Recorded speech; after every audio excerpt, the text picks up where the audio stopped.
Assalamualaikum warahmatullahi wabarakatuh. Selamat datang di channel Etika Siotang. Masih membahas bidang studi prakarya dan kewirausahaan.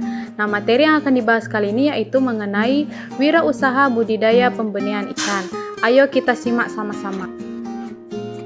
Kita bahas yaitu mengenai pengertian budidaya. Nah, apakah itu budidaya? Budidaya adalah suatu aktivitas yang berusaha menumbuhkan serta mewujudkan pertumbuhan dan perkembangbiakan makhluk hidup, baik berupa hewan ataupun tumbuhan. Nah, yang akan dibahas kali ini kan mengenai budidaya pembenihan ikan konsumsi. Jadi, apakah itu budidaya pembenihan ikan konsumsi? Budidaya pembenihan ikan konsumsi adalah usaha pemeliharaan dan pengembangbiakan ikan konsumsi yang dapat membawa keuntungan. Budidaya pembenihan ikan konsumsi dapat dilakukan dengan cara menanam benih konsumsi. Selanjutnya, jenis produk hasil budidaya pembenihan ikan. Yang pertama, ikan konsumsi berasal dari air laut. Yang kedua, ikan konsumsi berasal dari air tawar. Ikan konsumsi berasal dari air laut adalah ikan konsumsi yang habitatnya di air laut. Nah, ikan konsumsi berasal dari air tawar adalah ikan konsumsi yang habitatnya berada di air tawar. Nah, contoh dari ikan konsumsi berasal dari air laut adalah ikan tongkol, ikan pari, ikan kakap, ikan teri, ikan tenggiri. Selanjutnya, contoh ikan konsumsi berasal dari air tawar adalah ikan lele, ikan nila, ikan gurami, dan ikan bawal. Kemudian budidaya usaha perikanan menurut jenisnya. Yang pertama ada bidang usaha perikanan tangkap. Yang kedua bidang usaha budidaya atau aquacultur.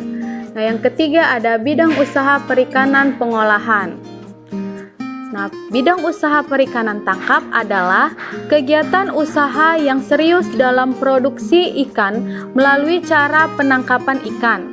Hal ini bisa ditinjau berdasarkan bidang usaha yang dijalankan oleh nelayan atau rakyat yang tinggal di daerah pesisir pantai ataupun dekat perairan darat. Nah, bidang usaha budidaya atau aquacultur adalah aktivitas bisnis yang bertujuan memproduksi ikan pada sebuah wadah atau loka pemeliharaan, di mana syarat berdasarkan tempat pembudidayaan tersebut terkontrol dan berorientasi pada keuntungan. Nah, yang terakhir, bidang usaha perikanan pengolahan adalah aktivitas bisnis perikanan dengan tujuan primer, yakni menaikkan nilai tambah yang telah dimiliki sebuah produk perikanan, entah itu bidang bisnis perikanan, baik budidaya atau aquacultur maupun usaha perikanan tangkap.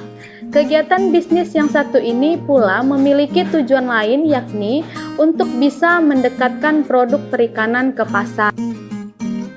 Selanjutnya, manfaat ikan konsumsi. Yang pertama, meningkatkan fungsi otak.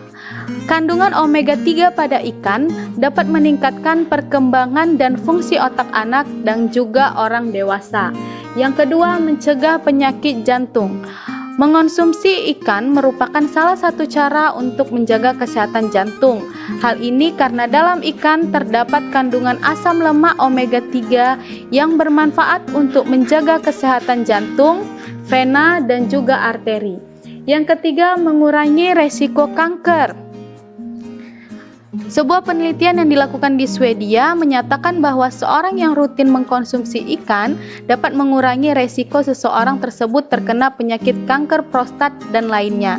Ini karena kandungan zat riboflavin atau yang biasa disebut dengan vitamin B2 pada ikan bermanfaat untuk mencegah serta mengurangi resiko seseorang terkena penyakit kanker. Kemudian yang keempat, ada memperbaiki kesehatan kulit dan rambut. Hal ini dikarenakan omega 3 pada ikan dapat menutrisi rambut serta kulit Anda menjadi indah dan berkilau kembali. Nah, yang terakhir adalah menyehatkan mata. Manfaat mengkonsumsi ikan selanjutnya adalah dapat menyehatkan mata, di mana sebuah penelitian menyatakan bahwa seorang yang rutin mengkonsumsi ikan setiap hari dapat memperkecil resiko seseorang tersebut terkena penyakit degenerasi makula karena faktor usia dibandingkan seorang yang jarang atau tidak pernah sama sekali mengkonsumsi ikan. Kandungan asam lemak omega 3 pada ikan dapat meningkatkan fungsi pembuluh darah mata serta mengurangi risiko inflamasi. Nah, itulah dia penjelasan materi kali ini. Semoga apa yang disampaikan. Terima kasih dan tetap semangat belajar. Wassalamualaikum warahmatullahi wabarakatuh.